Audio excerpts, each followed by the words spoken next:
Oh, we spend so much time developing skills and the tactical performance that we don't invest in the necessary leadership skills and those so-called soft skills. And what we now know really is that those soft skills aren't soft at all. They're really, really needed for the hard side of the business to succeed and flourish. Welcome to the Intangible Brand, where we explore the connection between employee experience and client experience and the hidden forces that make brands stick. I'm Jerry Gennaria, and I'm joined as always by my co-host, Carl Winstead. Today, we're talking with Dr. Will Percy. He's the Executive Vice President at TeamOptix, a company that helps take the dread out of Mondays, using data and positive psychology to build more connected, high-performing teams. Will's background bridges education, neuroscience, and organizational behavior to help leaders align culture, performance, and strategy in measurable ways. Will, thanks for joining us. Absolutely, my pleasure, Jerry. Well, yeah, good morning. Your world, you kind of moved from education into a world of team performance and leadership consulting. And that's sort of an interesting transition. I'm wondering, as we get started, would you mind telling us a little bit about that journey? Yeah, I mean, it's nothing too interesting, to be honest. I mean, I think I always have a little bit of a wry chuckle when I'm speaking to people and they say, it's a bit strange to move from education to industry. And I kind of some say, you do know that the two biggest industries in the world are education and healthcare, right? Hmm. So in terms of leadership and needing to make things happen, education's a space where it's big money, big business. And so what happened for me is I was a head of school, became an academic director and a director of learning and development in schools. And I was dealing less with the children and more with the faculty and training adults and working with the adults. And by trade, I'm actually a business teacher, and I was doing my MBA at Warwick University. And at the time, the guys that were the investors in the company said, "Hey, this is working really well with the teachers. Would it work in the business space too?" And I kind of said, "Of course it would. Let's give it a shot." And what happened is we found that we had significant impact working across both sides with faculty and the business side of the private schools that I was working for in the schools groups. And at the time, really what I was trying to do was develop systems that would work in Asia because I was doing a lot of work in the Asia Pacific region. Mhm. And you might be aware that traditional individual-based coaching methodology doesn't work so well in Asia because of a more group environment. And actually, what happened as I was going through that, people came back and said, "Hey, this would work really well in the West as well, because actually, what we're talking about here is a need to work with individuals and teams." And before I knew it, I was being pulled into working with teams back in the US and in the UK, and we found that there was just as much impact as there had been in the education world. And so now I'm really happy to straddle both worlds, education Mhm. and the executive world in those two spaces. But yeah, it does always give me a little bit of a chuckle when people ask, how did you get from education to the business world? It's like, well, actually, it's big business. That's how. Yeah. That's, Okay. that's awesome. Great. So I think we have to start with zombies. You recently wrote a book, Slaying Zombies, Reimagining Workplace Engagement. So talk about zombie leadership and this idea of reanimating your culture. It's a fun metaphor, but I think there's some underlying insight that led you to that idea of workplace zombies, and I'm hoping you can tell us a little bit about that. Yeah, I mean, in essence, the zombie metaphor was a happy coincidence. So we've been working on the projects that we do for just over 8 years, coming up onto 9 or 10 years in that space. And we were starting to try and really figure out, how do we let people know why this is important? Why is it so important to engage with positive psychology? Why is happiness in the workplace so important? Why do we need to take the dread out of Mondays? And really, we were looking for our burning platform. And we spent a lot of time looking at the Gallup data and really trying to talk to people about, look, globally, only 20% of people are engaged in the workplace. That means we've got 80% of people that are just not happy at work. And surely that's got to impact on the workplace environment. And really, I was sat talking with some colleagues. We were starting to compare notes and use metaphor to describe what we were seeing in workplaces. And we started talking about things like vampires, people that suck the energy out of the room Mm. and out of the project, and you kind of want to avoid them. And then the next thing, somebody started talking about the idea of people that kind of, build their own empire or their own monster, like Frankenstein in the corner and Frankenstein's monster being moved. And it really began to feel like the Monster Squad was emerging. There was a great series of children's books called Goosebumps. Mm. And it really felt like we were embroiled in some sort of Goosebumps story as we discussed what was happening and some of the possession and things that we were seeing in the workplace. And about 3 or 4 days later, a friend of mine called up and said, "Hey, you won't believe what I found. There's a book called Zombie Economics: The Dead Still Walk Among Us." And what we went and looked at this book, and really what the authors of that book were saying were that there are economic theories that still march on no matter what, despite a lack of evidence, despite the science being outdated, despite the fact that they don't work. And we just thought, my word, actually, what we were saying about zombies, vampires, gremlins in the machine, all of these things are actually, it's real. It's like this economic stuff. So we went back and looked at it really, and what we realized is that just like B-rate movie zombies, that terrible ideas in the workplace keep marching on. They're almost impossible to kill. And it really is like a zombie horde advancing. And it also works for us because quite often when we go into businesses, if it's a toxic environment, they'll often talk about the employees like they're zombies. Mhm. And so we kind of realized actually it wasn't about killing zombies. It wasn't about that. It was about reanimating and bringing back to life organizations. And so the zombie metaphor really stuck, and that's how we moved it through. And really beyond that, it's turning into a bit of a monster squad. You just heard me speak about vampires, gremlins in the machine, all of that kind of thing. Um, and so we find that those analogies really work for us, but they describe a lot of people's real world experience. And to be honest, those real world experience can be a bit traumatic, a bit tough to talk Mhm. about. Mhm. And so being able to use that metaphor really helps us to deal with some sticky situations for people and help think of ways around them. That's interesting, and I'm thinking about just the term zombies now and thinking about just even our own office and professional firms, because most times, and I know we've done this ourselves, we'll say, our people are our greatest assets. I don't think we've said we've had the best zombies in the business, but we have said, we have, our people are the greatest. But I imagine that probably few of us actually probably measure how our people really work together. And I imagine you've probably seen some hidden dynamics when you start looking and analyzing teams. I wonder if you can talk a little bit about what you uncover when you start looking at us.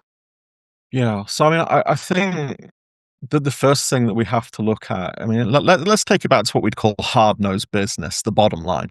Yeah. And so if we talk about the difference between good and great organizations, so in essence, good and great culture, what we see is if you track the Dow over 20 years, that, a team at Harvard and other academics since have looked at the Dow and said, look, if you track it over 20 years, those organizations that have got great culture outperform those with good culture by 800 to 900% against a series of metrics, whether it Mm. be increase in share price or revenue and returns. Well, if our people are our most important asset, we just put a figure on that. So when people talk about soft business and fluffy bunny HR approaches, well, I think we've got some pretty hard-nosed business when we're talking about a difference of 800% return. So that's the first thing we unearth. And so, it brings in this dynamic where we start thinking about the fact that actually having people who are happy and engaged at work isn't incongruous with success. In fact, it's probably the key that unlocks success. And so what we start to think about then is, well, what happened?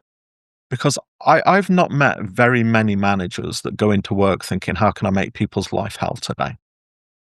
It just doesn't happen generally, you know? Most of us go in, we want to get on with life, want to provide for our families, and actually, if we're lucky, we're in a workplace that engages us and we want to be there, we want to make things happen.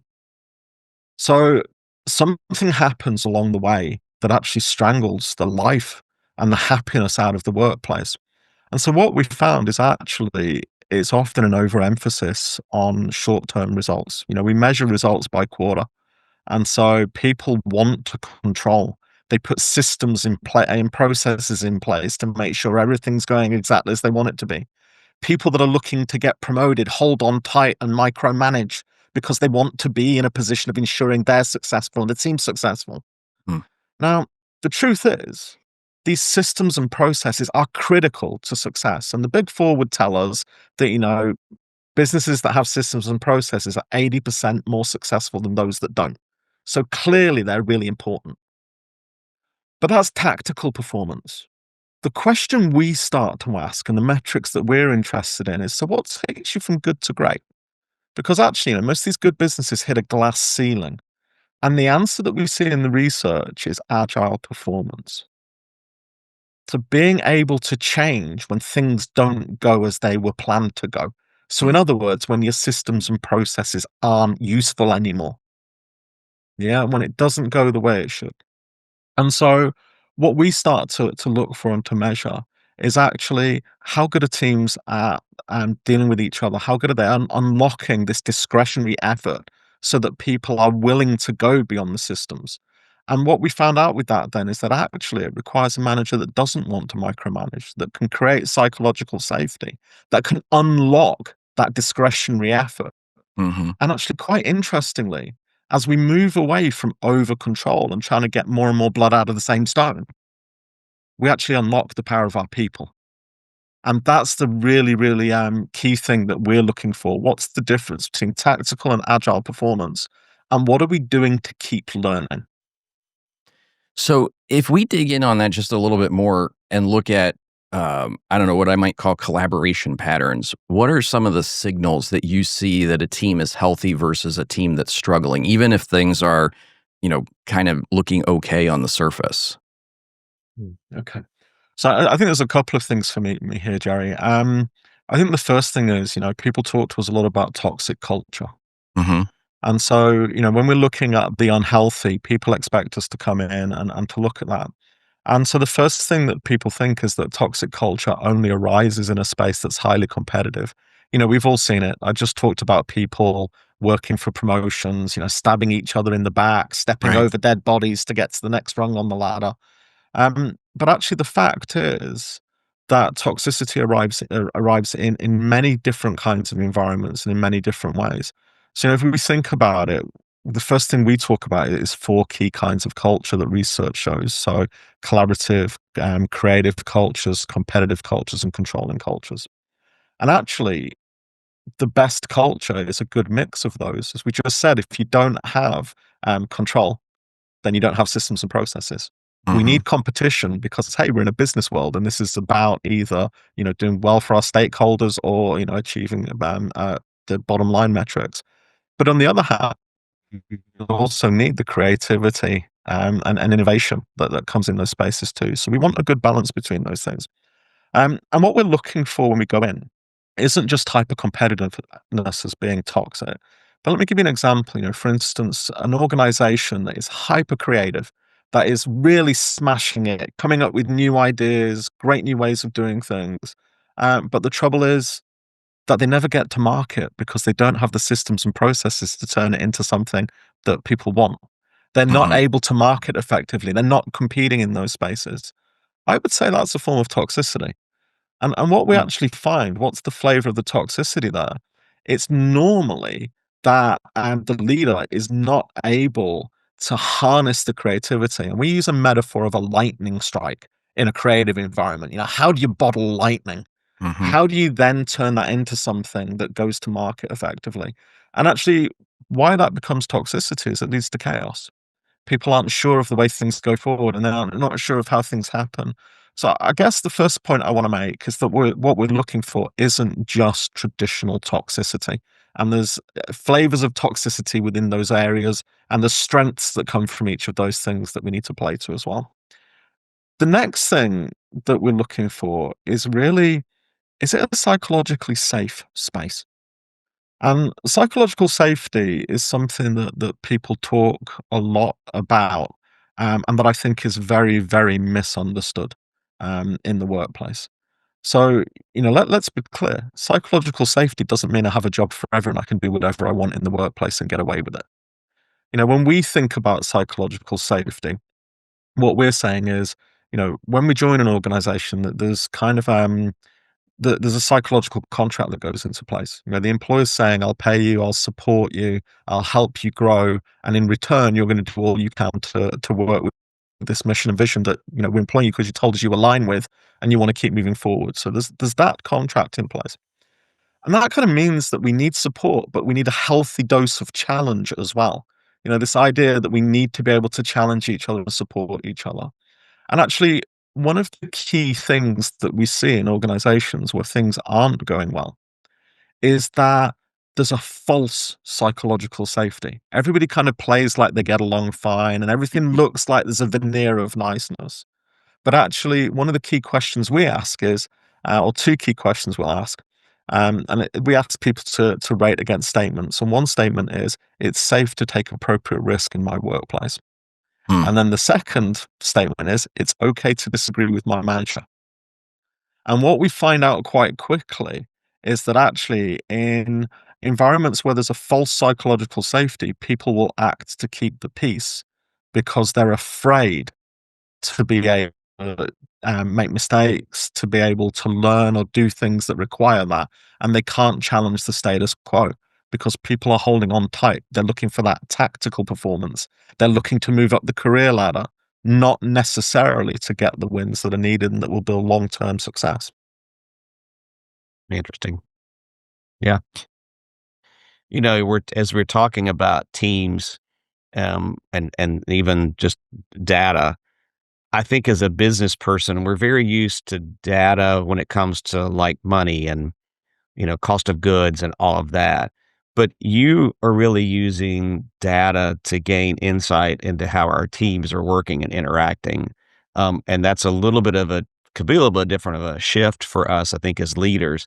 So I'm wondering, maybe can you walk us through like how that works? And what do us leaders sort of tend to learn when we actually see our organization's, collaboration patterns through the eyes of data?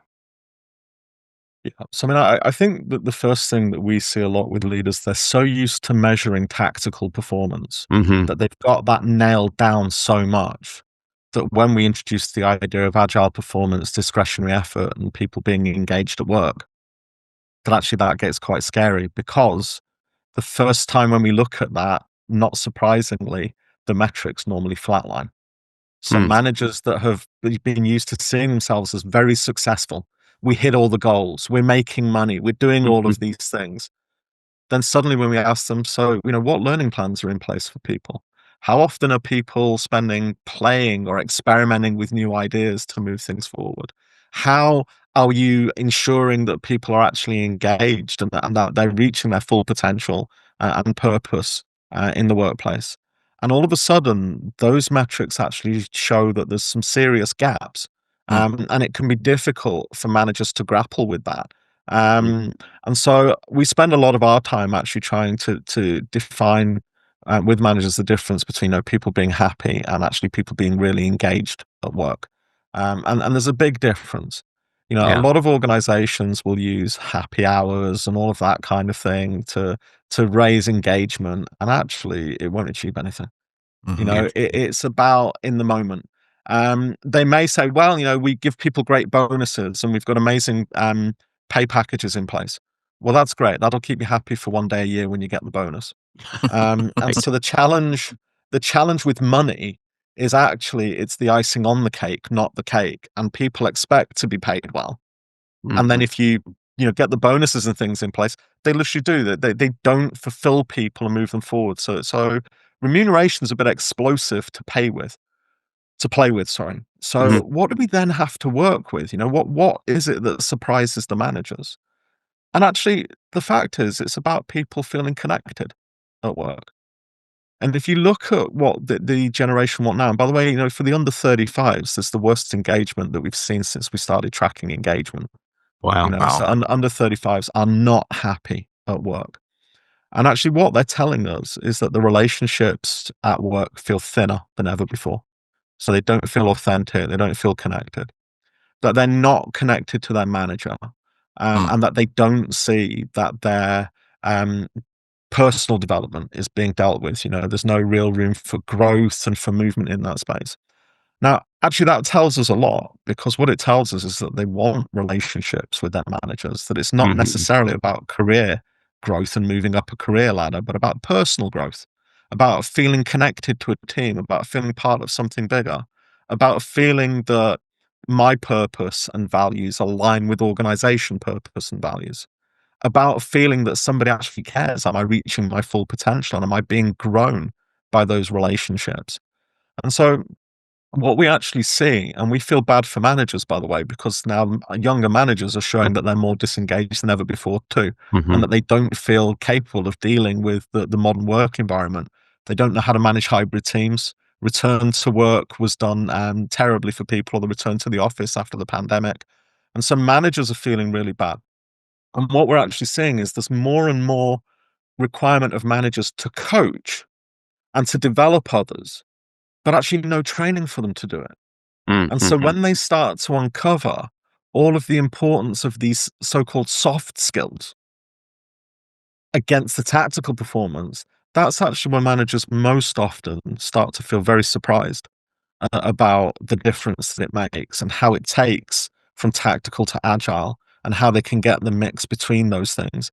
And I think part of that, if we come back to the zombie metaphor, just to kind of finish off this thought, is actually, one of the things about zombies is that they're outdated ideas that keep marching on. And I know kind of people of my generation, I always kind of fall back, and I can tell how old the people in the room are, because I'll ask them if they remember Dallas and Dynasty. Mm. And the reason I'll do that is because, what I'm kind of seeing out there is people feel like they've got to be JR to succeed in the business world. Mhm. It's real hard-nosed business. Yeah. And that's a metaphor, and a mindset that seems to keep marching on despite all of the evidence against it. And all of those terms, hard-nosed business, the bottom line, all of that kind of thing reinforce this idea: to succeed, you have to be tough, you have to be mean, and you have to move on no matter what. And all of the Mm. evidence about good leadership shows that that's not the case. You mentioned hybrid work from home, the pandemic, and bringing people back. I think a lot of leaders struggle with what's the right answer. And as you're looking at organizations and culture and team building and this feeling of being disconnected, how much of that is related to either hybrid or work from home, or is that really not the actual issue? I think it's a symptom rather than an issue, but it's an important symptom, Jeremy. I think the real issue is that since we started tracking, workplace engagement, we recognize um, that there's about 17 to 20% of people that are so unhappy that they actively work to undermine their team and workplace. Mm. And we have had no impact. No matter how long that's been tracked, over 30 years, that figure doesn't move. We Mm. might see the top line engagement figure shift, about between 20 to 25% engagement. But what we see is that there's this bottom level of people that aren't engaged at all. So about, just let's say, 20% to keep the numbers easy. And then there's about 60% of people that are silently disengaged. So we've heard a lot about quiet quitting and all of that kind of thing going on. And so, what happened with time during the pandemic is, of course, people work from home. There was less of that kind of oversight, control, and managerial micromanaging, because people were in that space. They got Mhm. used to it. They wanted that Mm. flexibility and freedom. And so the Mhm. difficulty with people coming back is they now got hit very quickly again with organizations immediately going back to, we've got to control this, and it's tactical, and we've got to make sure that we're delivering in these spaces. So it's this idea again of holding on tight, strangling things down. But actually, the issue we've got going on is we need to be thinking about that agile performance and how we reach that agile environment. Now, Mhm. that leaves us with quite a tension with return to the workplace after the pandemic, because people now want to work from home more, for a variety of reasons. But actually, there's a truth, which is that we need people to be in the workplace to actually learn together and Mhm. to pass on the baton from one generation of leaders to the next. Mhm. There's just some things you can't do online. We need that Brownian motion of rubbing along together to knock the hard edges off and to help people Mm. develop. And so there is a real tension between those two things.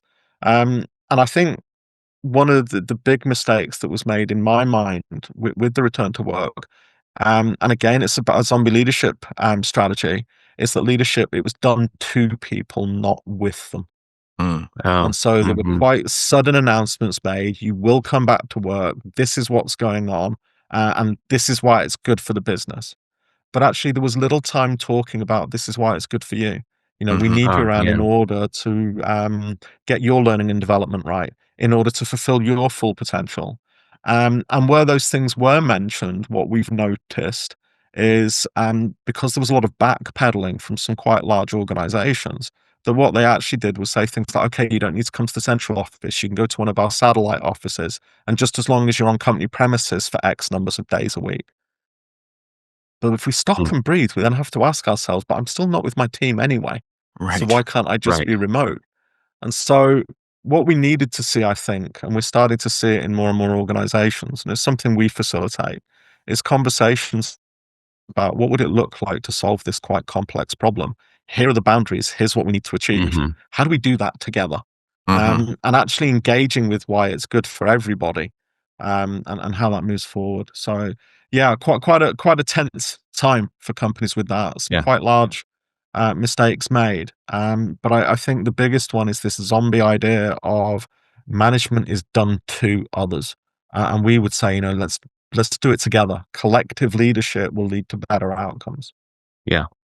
That is interesting about, yeah, doing, unto others rather than with them, and I know, Will, you're making a really strong case, and I'm seeing that about the importance of data and looking at data beyond just the, "Yeah, are we making money or not making money?" So when you start telling us to sort of, you use data to start looking at how our people are working or how we're performing, the first thing I think about is like, oh my gosh, here we go again. We're gonna have a corporate thing that's going to be in people's lives.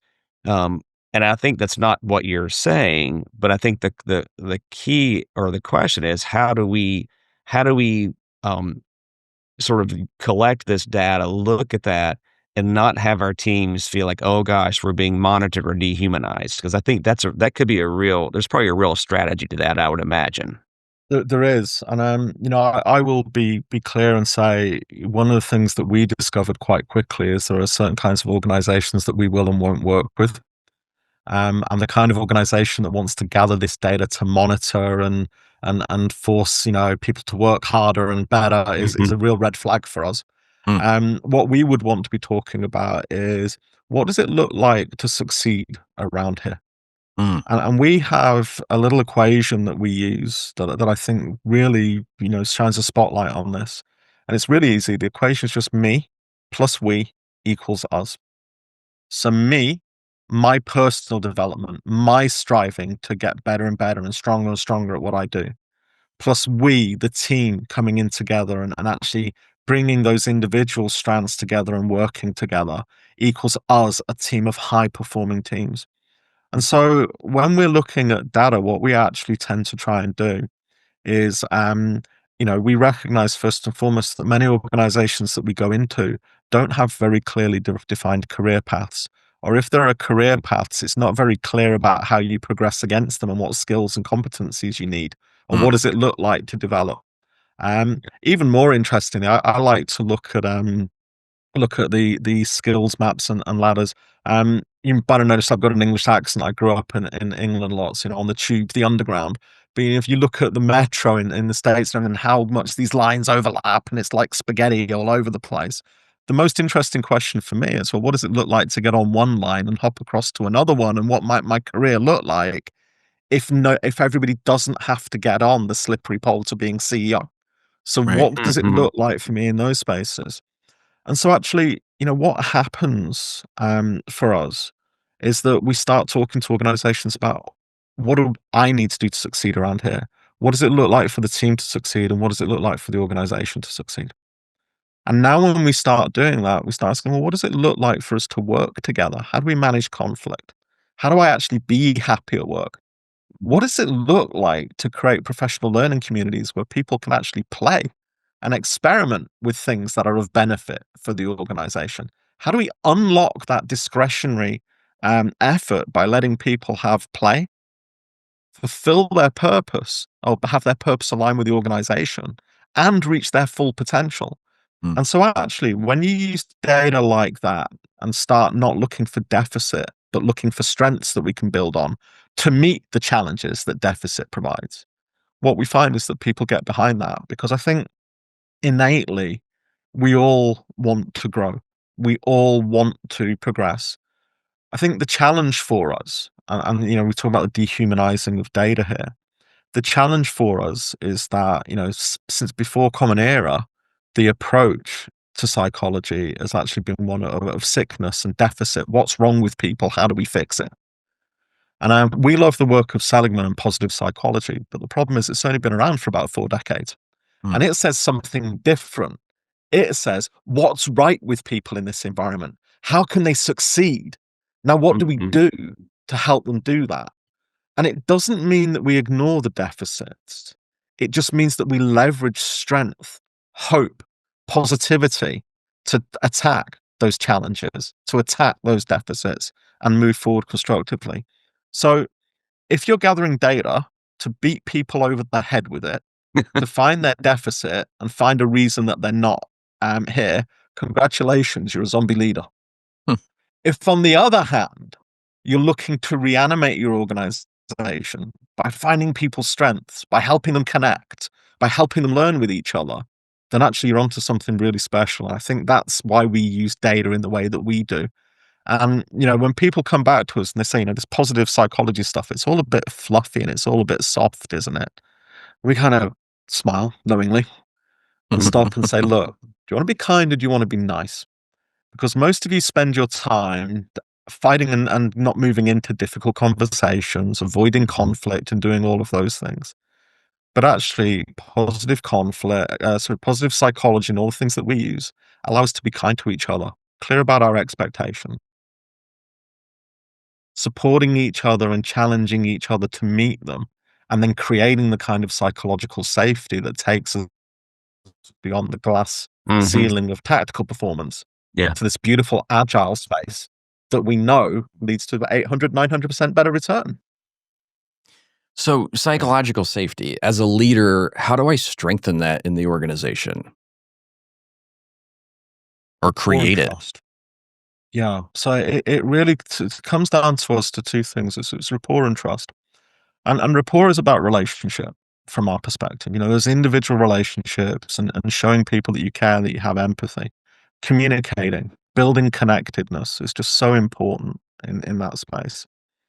And then trust comes about, I think, for a few things for us. And the first one is, actually being a good leader and having the skills that are required to make things happen, helping others develop their skills, the trust that we'll get the job done. That's what we're here for. But the other piece for me with trust is it's about integrity and about that leadership piece. I was joking about JR a little bit more, but I like to talk about the idea of this, cowboying up and doing it right and meaning what you're saying, and saying, what you'll do. Those things coming together. And so this idea of being clear about what we want, where we want to go, about being open and honest as appropriate with people, and then your actions aligning with what you say. And what we see with a lot of organizations that have tipped into toxicity is quite often they'll espouse one set of values and then act in a completely different way. And the way and place that people most often see that is who gets promoted and who gets kept around here. It's what we tolerate. Yeah. And that to me is, if you want to talk about leadership, then and getting out of toxicity, then it's appropriate and timely disclosure. So we can't disclose everything. Some things cannot be disclosed. It's a business environment, but appropriate and timely disclosure, creating that transparency, creating that communication and connectedness, and then acting in a way that aligns with it.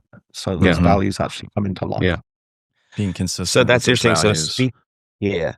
So Yeah. Yeah. So speaking of aligning, you're sort of talking about there are two things, right? There's the human side and there's the business side. So, and they both do have to coexist, um, and to support each other. So you talk about human systems and you talk about business systems. I wonder, maybe explain a little bit like what that is in practice.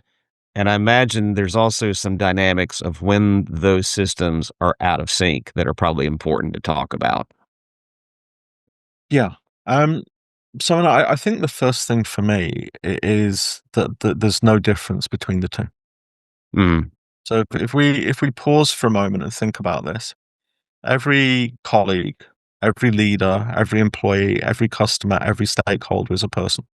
Hmm. So mhm, the mhm, first thing we have to recognize is that everything we do is about relationship and about connectedness. We got to have this systemic, holistic view of where things are going.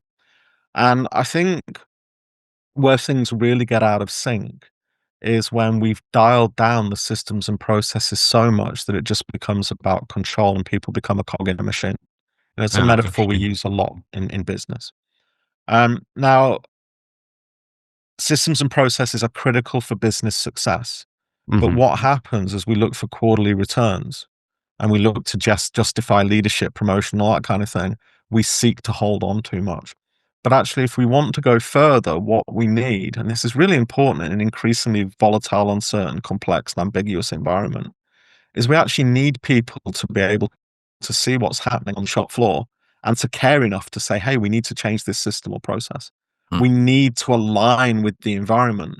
And so what we found in our research is that when you get the balance right between having your systems and processes in place and being clear about what the boundaries are, but give people the room and space that they need to develop as a team and focus on those dynamics, and actually show people that you trust them and work towards their development as well, that people start using their discretionary their discretionary effort.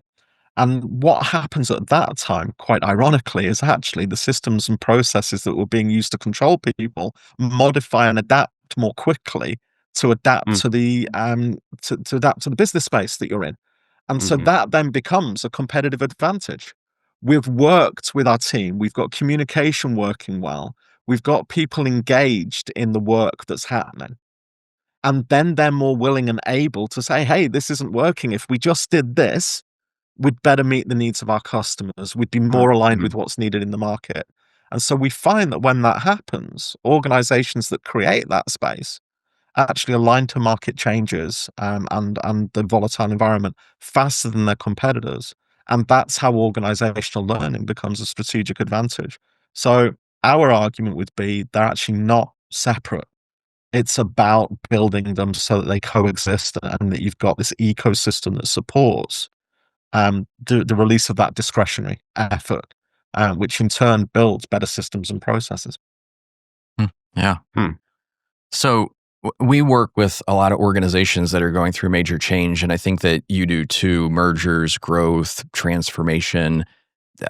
Culture is a critical element of that. How do you advise companies that are merging, coming together to align the culture between two different organizations to keep up with and manage that change?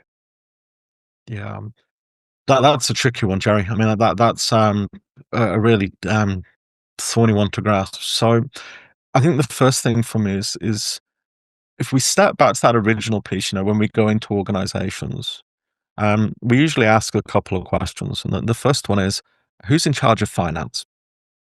Hmm. And of course, people very quickly would tell us it's the CFO. And we say, okay, mm, great. How do you manage and measure success? And of course, people come back very quickly, ROI, EBITDA, and all of those standard responses. mhm, Great. Then the next question we ask is, so who's in charge of culture? Now, if they've all drunk the Kool-Aid, quite often they'll all say, all of us. Mm. Okay, great. Um, I'm shocked at how many times that actually it's like tumbleweed blowing down the street of some Western environment, a ghost town, as we wait for a response because nobody's got one. Um, but even if we get that we all are, the next thing we ask is, well, how do you measure success and how do you know where you're going with your culture? it's very infrequent that we could get a good response for that. Mm. Mm. So if we've got two cultures coming together, and it really is difficult because often they're misaligned, there's different values, there's Yep. different ways of doing things. The first step we would say is you need to understand what your culture is. And, the interesting thing about culture from our perspective is that whilst you may have an overriding organizational culture, actually you'll have microcultures in different teams and different ways of behaving. Mhm. And actually you want that. So there's a big misunderstanding and misconception that if a team doesn't align with the culture, it's a terrible thing. The team needs to align with the values and what the cult and the mission and objectives.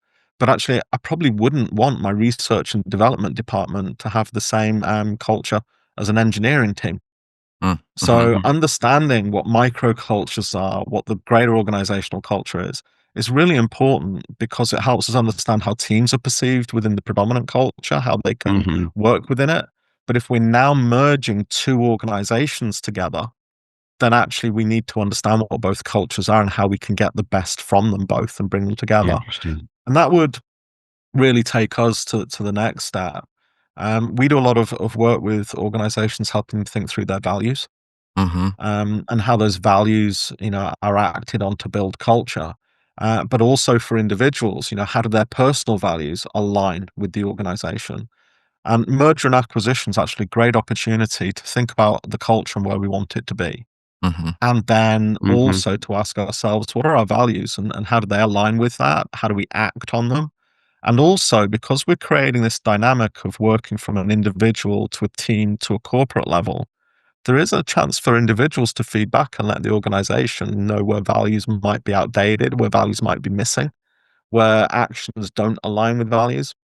And so, the next thing I think we'd get onto, and really the final step in this piece is a lot of organizations then think we don't even want to go here because changing culture is such a big thing and we have to start with changing the culture, right? Mhm. Right. And actually, the first thing we would say is no, just identify the next behavior that you want to change. And, that's quite important for us because people ask us, well, what's culture then? Define it. Like it's some crazy question that can't be answered. Right. And quite simply, we'd say we've got two ways that we define it for you. Culture's the way we do things around here. So, in other words, the way we behave. Mm. Yeah. And then if we want to be more cynical, culture's what we do when we think nobody's watching, what we Right. can get away with around here. Yeah. And so if you look at it that way, then what you're saying is culture's a behavior, and it's Mhm. a series of behaviors coming together. And so what we'd say to organizations is think about your values, think about that in terms of your culture and who you want to be. Now, what change in behavior, small change will start taking you there. And actually, what happens as we start to see these behaviors change and be reinforced, then people start asking, well, what systems and processes aren't supporting that cultural development? Now let's change those. Yeah. And actually, over time, you get to a space when the culture starts to change. Mhm. And what we're really doing in that space is we're asking people to tell us stories. Tell us the story of what happens around here. What does it look like? Now tell us the story of where you'd like to be. And Right. Yeah. story and metaphor becomes a massive vehicle to actually facilitate that change. So it's the way we talk about where we are, the way we talk about the organization, the way we act on that talk that actually helps us change the culture over time. So Wow. I want to follow up on that for just a second. If we have two organizations that are coming together, and this is really kind of a two-part question. Um, so you guys have a platform that you use to be able to do some of this measurement of individual values and team values and how you collaborate and perform. So part one of the question is, if I'm looking at the possibility of merging two organizations, should I deploy some measurement tool, whether it's your platform or something else, to understand how similar or misaligned those cultures are? And I'm asking this because we see a lot of times where two organizations come together and their cultures are misaligned, but the leaders, the principals of the firms, they think that the cultures are aligned because they kind of see the Mm. values in one place, but at the or maybe they just really want this deal to happen, and so they've sort of talked themselves into alignment. So that's part one, and then I guess part two is, how important is it that those two cultures are aligned before you merge? Is it okay that there's, some maybe even significant differences if we are intentional about how we're going to bring them together and go through this process of cultural evolution and change? Yeah, I think you've hit the nail on the head with the word you just used there, Jerry, intentional. Mhm. Um, I think for me, I mean, I'd always want to go in eyes wide shut. So, I mean, if I'm going into this, if the business case is absolutely, we've got to do this, we've got to make it happen, then okay. I mean, you've got to have a feel for whether these organizations are going to be able to work together. But on the other hand, it's not about saying no because the cultures aren't aligned. One culture, let's just say, is highly controlling, and other one's highly creative.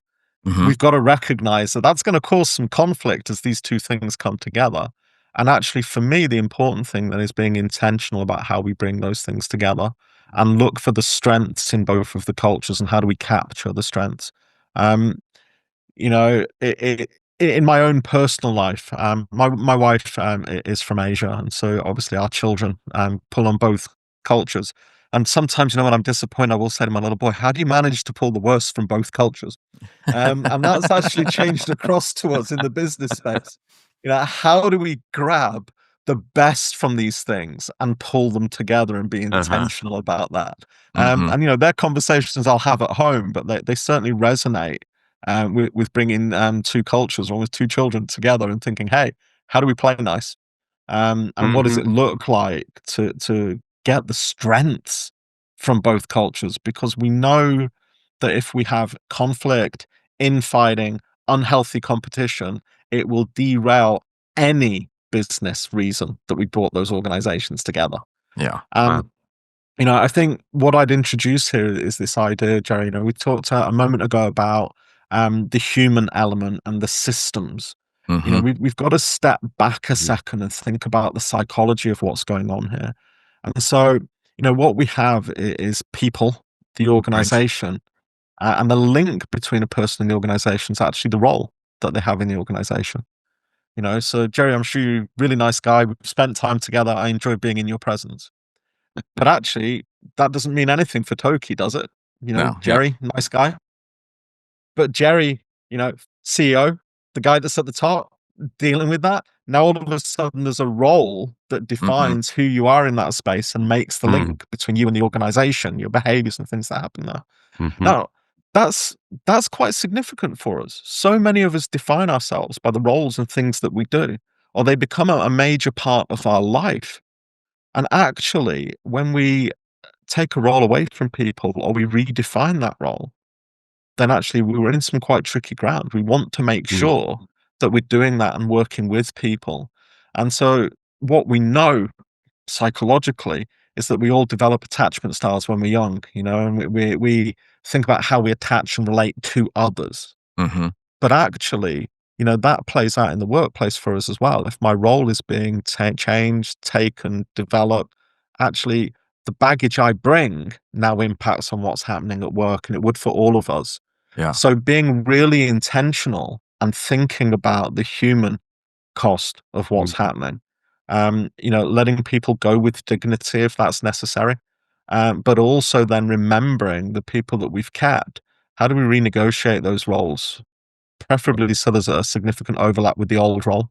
How do Mhm. we help them settle into that new role, and how do we help people move forward with purpose? Because we can't just assume a new job title, a new set of outcomes, KPIs and all of that kind of thing are actually going to lead to the behaviors and what we want to see in the change. So I think that's a really good example of understanding, being intentional about the cultural development and the behaviors that we want, but actually being mindful of what this is doing, the human toll that's taking place, and being Yeah. intentional about working with others in a positive way with that. And if we do have to let people go, then behaving with dignity and integrity, because we need to remember that these people are moving on to other organizations, other parts of their lives, and we want to be intentional about making sure that that transition is good for them as well, so Right. that we keep the Yeah. psychic damage, the psychological damage, as minimal as we can in those spaces. Yeah. It strikes me that, these things that you talk about, they're not things that just the entire company is going to pick up a book and read and and get it. It's going to be things it's going to be led by other people. Much like on a sports team, you're going to have a coaching staff, and they're the ones that really have got to kind of help sort of bridge this and make all of this human. I just wonder if when you think about that, when you look at the role that coaching plays just in our organizations and how we deal with teams, is there any advice you would have to the coaching staff? Yeah. So, I mean, Carl, it's really, really interesting space for me because it's one of the things that makes TeamOptix and what we do very special. So, if you bear with me for a minute, I'll refer to how we work and why we're different, but not from an advertising sense, but just Mhm. actually just a mindset shift sense. Sure. So, um, my colleague John Belgeri, JB as we call him, JB's done a lot of work with Toki. He's a phenomenal coach, Yeah. and so JB and I both have had roles in organizations where we were internal coaches. Okay. Now that's a tough job to have because unlike an external coach, everybody knows you. Mhm. A prophet's never respected in their own land, right? You know, everybody knows your dirty laundry. Everybody knows whether you do, what you're saying. They all think you're a spy for the administration, all of that kind of thing.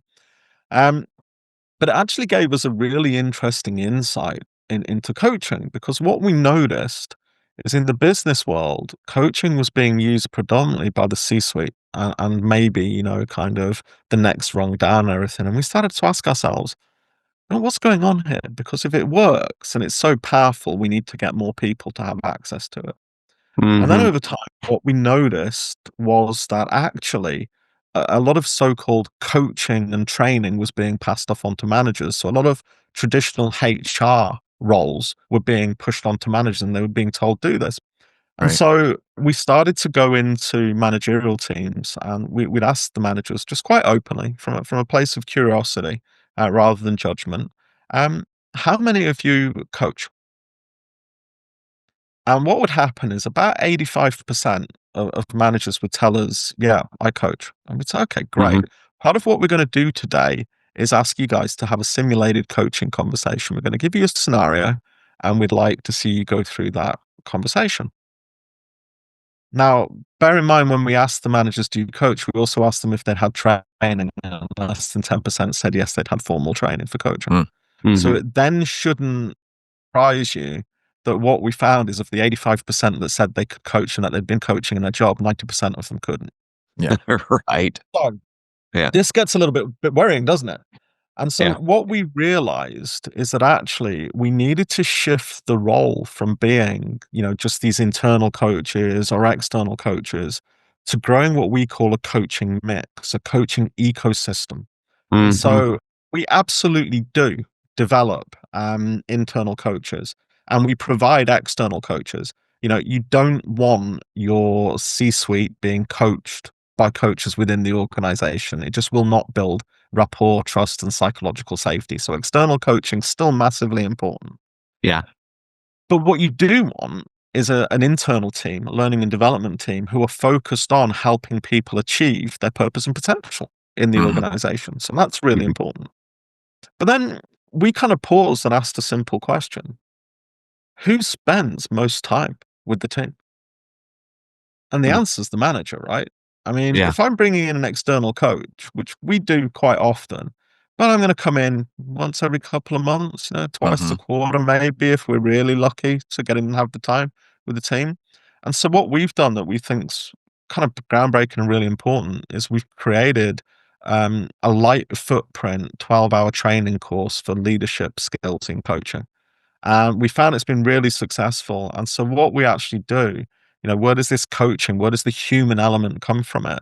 We actually work with the teams and with the leaders that are working with them to build the coaching skills and the psychological safety. And that's what moves things forward. And I think, in the context we've been talking about mergers, acquisitions, change management, organizational learning, Mm. the key thing to remember is that your middle leaders are like the glue that holds the organization together. Yeah. And Yeah. so actually to make all of these human systems work, it's about upskilling them and making sure that they have the support systems around them to help make that happen. Yeah. Well, and it strikes me, Carl, that as we talk to a lot of architecture engineering firms, we talk about the missing middle. Um, Mhm. we really are in a place where we have to upskill a generation of leaders, and I Yep. think we've focused a lot on the technical skills because it is such a critical part of the work, right? We have to be able to do the design, we have to be able to do the engineering, we have to understand the code, all of these kinds of things. And it takes time to develop those kinds of hard skills. But we're also asking this generation to assume that role of being the mentor, assume that role of being the leader in the organization. They are the next generation that's going to take over. And we're not Right. spending very much time teaching them how to be a mentor and how to be a coach. So I think that's such a critical thing. Yeah, Um, and I think what strikes me too, Will, and I appreciate you kind of making this point, is that development and coaching should not be reserved for, just like upper management. Like the really success, and I think that's what I'm excited about is saying, yeah, it really has to permeate the entire organization. Um, like, wouldn't it be great if you said, "Hey, we're a coaching organization that actually does architecture," you know? mm, yeah, yeah, that would be Yeah, really I mean, powerful. I think that's the really interesting thing for us. I could hope that Starbucks are listening to this, by the way, because we'll always say to people, if we went into Starbucks, we'd work with the C-suite right the way down to the barrister in the coffee shop. Uh-huh. Yeah. And I think that for us is a good analogy. The other thing that we would tell people is we're not actually a coaching organization. We're change management and organizational learning specialists. Mhm. Coaching is the technology. Hmm. But Okay. I think that actually comes back as being something really powerful and important for us all. And it hits what Jerry was just talking about. We spend so much time developing skills and the tactical performance that we don't invest in the necessary leadership skills and those so-called soft skills. And what we now know really is that those soft skills aren't soft at all. They're really, really needed for the hard side of the business to succeed and flourish. And I think that's important. We all should be learning organizations. I think that's critical in this volatile environment. Yeah. This has been an amazing conversation. For those who are listening, I think this has been a master class in how to think about culture and teams and collaboration. And Will, to kind of wrap this up, land the plane. If there's leaders and organizations that are listening to this that are thinking, how do I get started building a more connected, higher performing team? Is there just something small they could start doing tomorrow that would start to move that needle? Yeah, I think really the most important thing that any leader can do is to model these behaviors to become confident and secure in receiving feedback from your team. Yeah, Yeah. Wow. and Yeah. we pull on a lesson from Netflix with this. I mean, these guys have something they call radical candor that Hmm. they've developed over time. And so what we talk about is this idea of we don't have time to sugarcoat feedback. So, let's talk about the way the world is, not the way we wish it was. Hmm. Mhm. And we give direct and open feedback to each other. Now, that doesn't mean we're mean. It just Right. means that we're happy to share our opinions. But here's Yeah. the thing. When you give feedback, that comes with a responsibility to help make the change and take responsibility and ownership for things getting good together. And so that next step for me with your manager is all about be happy to receive feedback. Remember, feedback is a gift. Hmm. Mm. I like that. Model how to respond to it and work with others, and recognize that what we need is the reality and be happy to hear what's really happening, Right. not require people to tell you what you wish was happening. And then model working together to resolve that and have that in a team. And we think that's probably the number one thing that helps build psychological safety. It is open and honest communication about the way the world really is. Yeah. That's amazing. Carl, I think you have a final question. Well, I guess I'm going to say I'll say, Will, thank you so much. I feel sort of inspired by that. I feel like maybe a couple of questions that Jerry asked you were ones that that he must have known I was thinking in my head I needed to ask for myself. So I thank you for that. I think this will be one of those podcasts where I know I'm going to go back and listen to it multiple times, and probably take great notes. So I again thank you so much for sharing. I know you're across the world, so appreciate you making time for us on a different time schedule. But um, and it's been great to talk about this whole life culture and client and brand and connections and all that. Um, what I would love to know, though, as we wrap up, is we always ask all our guests this question: is there a book or is there a podcast right now that you're intrigued with that you would recommend that we sort of follow as well? Yeah, I think for me it's a book. And it's I think it came out in about 2012. Um, and it's by Professor Steve Peters, who is a British Olympic team coach. It's called The Chimp Paradox. Hmm. And it's a wonderful book for understanding why we do some of the things we do. And my favorite piece from it, in kind of putting it forward, is he kind of starts off and says, do you ever have those kind of moments when you do something and you look back at it and think that wasn't me, and why on earth did I possibly do that? And so he starts working us through a mindset tool to be able to understand our own psychology and how we can succeed in life and in the workplace, by improving ourselves. And I think for me, that's the starting point to great organizational culture, to great teams, is knowing that my own personal development and improvement is really important, and I'm accountable for my behaviors and the way I turn up at work.